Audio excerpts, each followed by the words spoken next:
Hey there, everybody. Thanks for tuning in to this Bible study of Psalm 17. Now, if you haven't had the opportunity to check out my videos on how to do a Bible study, let me encourage you to do that as soon as you can. I created a three-part series, 3 videos with 6 steps on how to do a Bible study, and those are the steps that I'm following as I'm doing this study on Psalm 17. So as soon as you're able to, go check out those 3 videos on how to do a Bible study, and I think this will have a lot more benefit for you once you've seen those 3 videos. But let's jump into Psalm 17. This is a psalm attributed to David. More than likely, David was being chased by somebody when he wrote this psalm. David was always being chased by somebody. Somebody was always after his life. And so David in this psalm expresses trust in God against his enemies. Let's see what David says.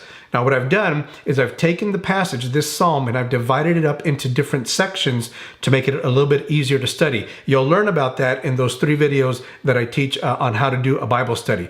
The first section is Psalm 1, verses 1 and 2. Hear me, Lord, my plea is just. Listen to my cry. Hear my prayer. It doesn't rise from deceitful lips. Let my vindication come from you. May your eyes see what is right. Now, this for me is the first paragraph in Psalm 17. And what I've done is that I've highlighted in blue what I think is the main idea of these 2 verses.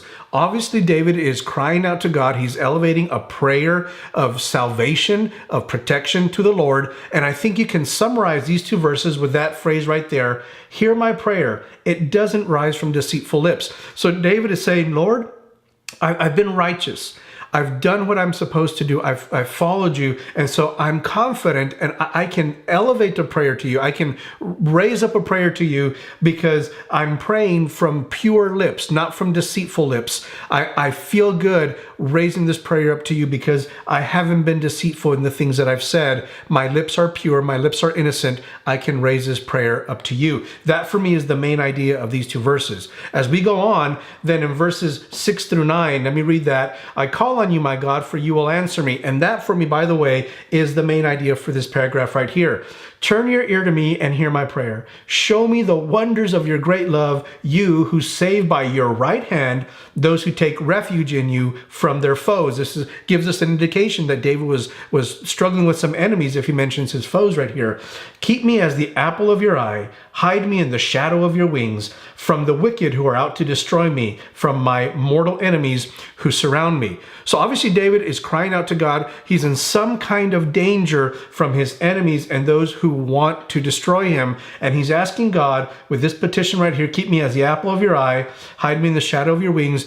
He's asking God to offer him a type of protection that he can't provide for himself and really that no other human would be able to provide for himself. So for me, again, the main idea is up here at the beginning of verse 6. I call on you, my God, for I know, for you will answer me. Now, if anyone asks you, why do you pray? Why do you ask God for things? That's a great response right there. The response that David said, the reason I call to you, God, the reason I pray is because I know God will answer me.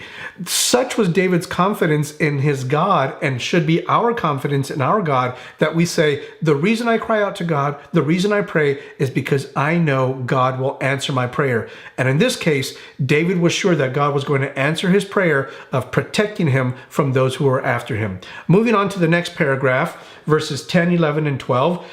They, meaning his foes, his enemies, they close up their callous hearts and their mouths speak with arrogance. Contrast that with what David said, that his lips have not been deceitful. Here he's saying, now they speak arrogantly, perhaps even deceitfully. I haven't done that, but they do.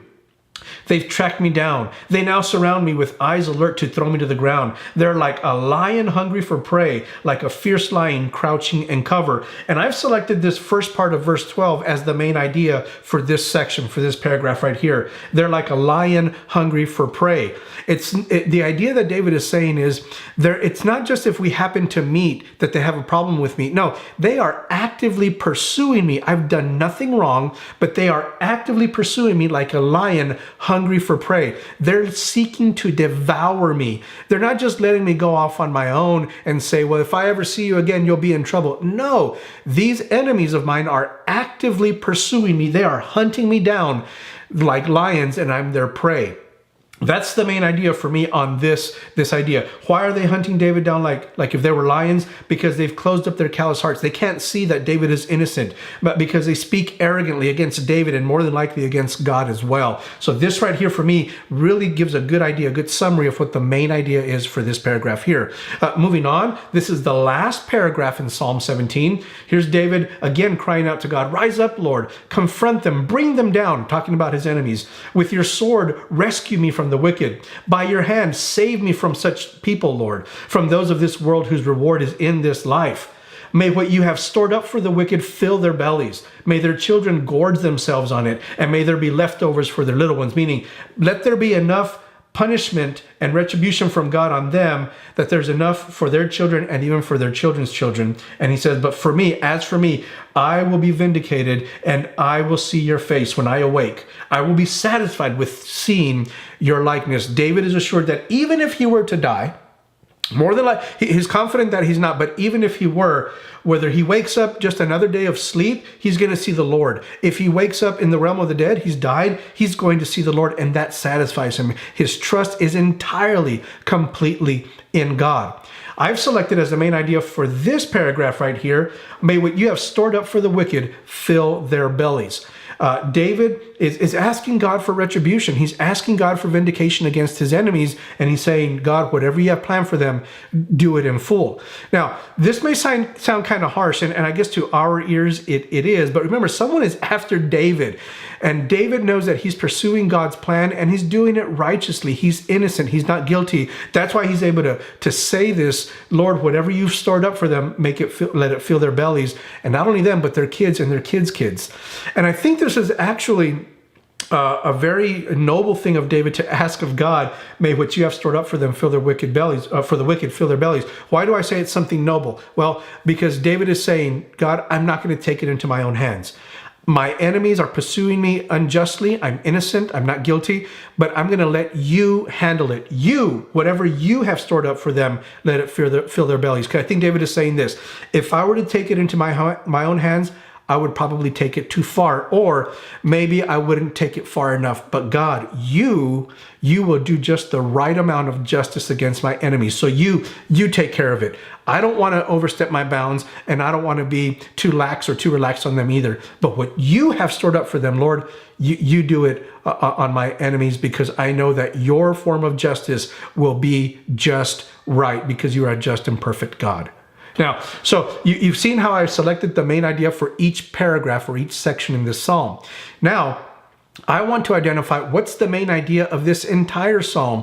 What's the verse or the phrase or the cluster of words that expresses the main idea, the big takeaway for this psalm. And I've identified it as verse number 7.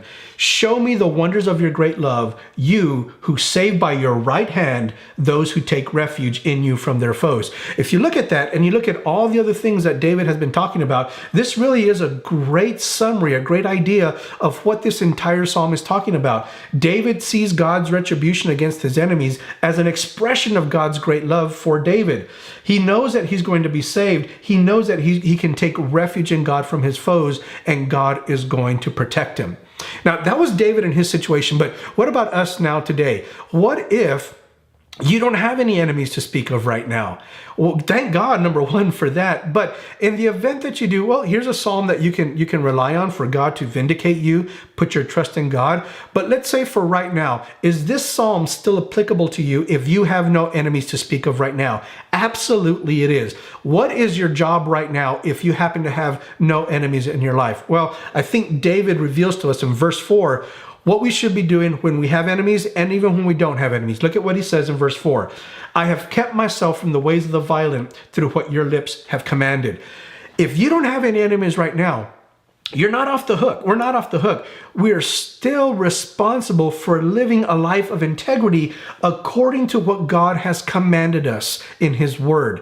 So enemies or not, that doesn't absolve us of any responsibility of living responsibly according to God's word. Here's what I mean in part is that you don't want to wait until you have enemies to be able to start living a right way so that you can then call on God to help you, to vindicate you against your enemies or against your foes. No, our our responsibility as believers is right now to be living a life of integrity according to God's words and what God has commanded. Enemies or not. There may never be a single enemy in the rest of your life. We're still responsible for living a life of integrity and according to God's word as he has commanded to us. So live according to God's instruction. And in the event that you do encounter enemies in this life, because that happens to all of us at some point or another, you have a psalm that you can go to and say, Lord, I've done this. I've kept myself from the ways of the violent through what your lips have commanded. So now I call out to you, deliver me from my enemies.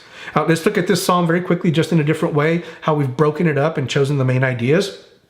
Verse 7 is the main idea for the entire psalm, the entire passage. Show me the wonders of your great love, you who save by your right hand, those who take refuge in you from their foes. And then each box right here in this table represents each of the different sections or paragraphs as I've divided this psalm. Here's the first paragraph, and its main idea is, hear my prayer. It doesn't rise from deceitful lips. And notice how that ties into the main idea of verse 7 up here. Second paragraph, the main idea is in verse 4, I've kept myself from the ways of the violent through what your lips have commanded. Verse 6 for the third paragraph, I call on you, my God, for you will answer me. The next paragraph, verse 12, is the main idea there. They are like a lion hungry for prey. And then the final paragraph, the main idea there is, may what you have stored up for the wicked fill their bellies. So I want you to notice, take time to look at this. If you have to pause the video, do that. You look at this and you'll see how each one of the main ideas for each paragraph kind of support the main idea for the whole paragraph, but they also fit under the umbrella of the main idea for the entire passage. Now, here's what I think is a huge takeaway, or probably the main takeaway for any Christian of any era, any country, whatever. We already saw one way to apply this. We need to live with integrity. But if David were to say, here's the big thing I want any Christian of any time to take away from this psalm, here's how I've identified it and put it in my own words. Those who follow God's commands can be sure that God will express his love for them by protecting them and by vindicating them against their enemies. I think that's what David would have us believe. That was true in the time of David. That was true years after David lived. It's true today. It'll be true in 20 years from now. It will always be true. This is something that we can take from that psalm and apply it to our lives, especially when enemies come against us. Those who follow God's commands, if you follow God's commands, you can be sure that God will express his love for you and he will protect you and vindicate you against your enemies because you have been sure to follow his commands. So there it is.